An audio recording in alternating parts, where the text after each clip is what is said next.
Breaking news చూస్తున్నాం. మదనపల్లి ఫైళ్ల దగ్ధం తర్వాత పెద్దిరెడ్డి భూ బాధితులు భారీ సంఖ్యలో బయటకొస్తున్నారు. తమ భూములను కబ్జా చేశారంటూ పెద్ద ఎత్తున ఫిర్యాదులు వెలువెత్తుతున్నారు. ఈ నేపథ్యంలో సిపిఐ పార్టీ బాధితుల తరపున పోరాటం చేస్తామని ప్రకటించింది. ఇవాళ ఆ పార్టీ రాష్ట్ర కార్యదర్శి రామకృష్ణ, రాష్ట్ర కార్యవర్గ సభ్యుడు రామానాయుడు సహా నాయకులు బాధితులతో సదస్సు నిర్వహించనున్నారు. బాధితులందరినీ ఏకం చేయడం కోసమే ఈ సదస్సు నిర్వహిస్తున్నట్లు సిపిఐ నాయకులు చెబుతున్నారు.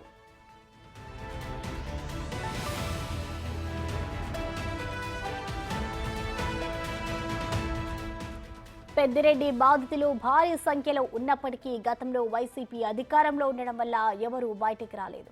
కూటమి అధికారంలోకి రావడంతో ఒక్కొక్కరుగా బయటకు వచ్చి తమకు న్యాయం చేయాలని కోరుతున్నారు. మదనపల్లితో పాటు తంబలపల్లె, పీలేరు, పుంగనూరు నుంచి బాధితులు బయటకు వస్తున్నారు. తమ భూములను ఆక్రమించడమే కాకుండా అక్రమ కేసులు పెట్టారని బాధితులు ఫిర్యాదులు చేస్తున్నారు. అధికారులతో కుమ్మక్కై వేధింపులకు పాల్పడినట్లుగా పేర్కొంటున్నారు.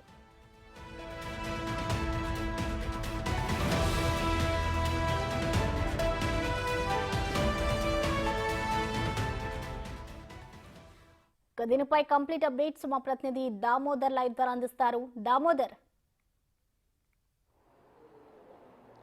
ప్రసన్న, మదనపల్లి సబ్ కలెక్టర్ కార్యాలయం గత నెల 21వ తేదీ రాత్రి 11:30 గంటలకు దగ్ధమైంది. ఆ తర్వాత ఒక్కొక్కటిగా ఏదైతే భూ ఆక్రమణ దందాలు బయటకు వస్తున్న పరిస్థితి. ముందుగా కీలక ఫైల్స్ కాలిపోయాయనుకున్నారు. ఈ నేపథ్యంలో పోలీసులు దర్యాప్తు ప్రారంభించారు. ముందుగా ప్రమాదము, ఆ తర్వాత ఇది కుట్ర కోణంలో జరిగిందంటూ నిర్ధారించిన నేపథ్యంలో అసలు ఎందుకు ఈ కుట్ర జరిగింది, 22A భూములకు సంబంధించా లేకపోతే బలవంతంగా భూములు రిజిస్ట్రేషన్ చేయించుకున్నారా అన్న కారణాలతో కూడా సిఐడి దర్యాప్తు ప్రారంభమైంది. సుమారు 10 రోజుల పాటు దర్యాప్తు తీవ్రస్థాయిలో కొనసాగింది. దీంతో పాటు సిసోడియా రాష్ట్ర రెవెన్యూ ముఖ్య కార్యదర్శి అయిన సిసోడి ఇక్కడికి వచ్చి బాధితులతో ఫిర్యాదు తీసుకున్నారు. ఈ సందర్భంగా పెద్ద ఎత్తున బాధితులు ఏదైతే పెద్దిరెడ్డి కానీ ఆయన అనుచరులు కానీ అదేవిధంగా ఇతరులు కానీ ఏ విధంగా తమ భూములను పూర్తి స్థాయిలో అక్రమంగా బలవంతంగా రాయించుకున్నారు, తమ భూములను 22A దారి నుంచి మళ్లించుకొని తమ భూములను ఆక్రమించుకొని రిజిస్ట్రేషన్ చేయించుకున్నారు. మరికొన్ని చోట్ల ఏదైతే తమ మనుషుల ద్వారా దందా చేయించి పోలీస్ కేసులు పెట్టించి బలవంతంగా ఆస్తులు రాయించుకున్నారు అన్న విషయం మీద పెద్ద ఎత్తున ఫిర్యాదులు వచ్చాయి. మొత్తం 449 ఫిర్యాదులు వస్తే అందులో మెజార్టీ 229 ఫిర్యాదులు ఏకంగా ఒక పెద్దిరెడ్డి ఆయన అనుచరుల మీదనే రావడం విశేషం. మొత్తం మీద దీనికి సంబంధించి పూర్తి స్థాయిలో అటు ఒకవైపు ప్రభుత్వం సిఐడి ద్వారా కేసులు నమోదు చేసి దర్యాప్తు చేస్తున్న పరిస్థితి.